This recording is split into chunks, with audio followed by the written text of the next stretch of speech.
Sorry, ma'am. I can come back later. Oh, I'm sorry. I thought you were my husband. We haven't met yet. Dr. Julia Ogden. Rebecca James.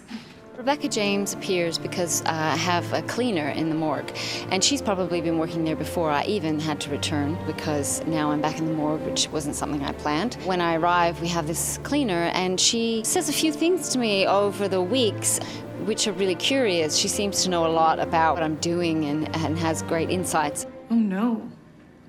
Not another one of those statue murders. Oh, you've been following the news? I'm no sensationalist, doctor, but the notion of encasing corpses, that would preserve every small detail.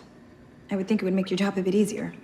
Indeed, it does. Julia Ogden is so friendly and nice to her, and she actually notices that Dr. Ogden is working on a case that's been highly publicized, and Rebecca's taken great interest in it, so she kind of gets excited and reveals some of her own cleverness. Dr. Ogden. Oh, hello again, Miss James. I'm very sorry. I will change my hours to better fit your work. I don't recall the previous coroner working quite so late.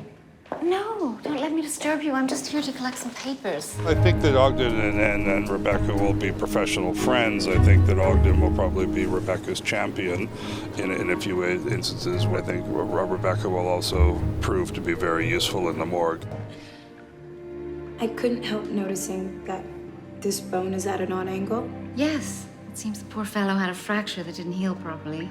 I think that obviously playing a period piece, getting to dress up, getting to show audiences what it's like to be a woman and a woman of color in 1904 is really exciting. You know anatomy? A little.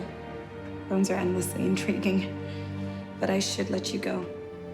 I think it's really, really important to have characters like Rebecca and characters of other ethnicities on a show, because that is very accurate to Canadian history. There was a population of African Americans in Toronto during that time period. And I think that not only does it enhance our understanding of our history, but it also gives a very different kind of representation on television that we don't actually get to see very often. I believe they may have been murdered within minutes of each other. So both alive at the same time and with the killer? Yes, it seems they may have eaten together. I found the same stomach contents, including sulfonal. Being in the morgue is challenging. I mean, it's a beautiful set, and all of that stuff is, very interesting. But it's hard work. It's complex. I'm very intricate in the way that I like to work. I really need to know what I'm talking about when I talk about it. I'm probably the only character that's got to change where I work and everything that I do very often. And for some reason, I have this great life where I get to work between different offices and then out in the fields.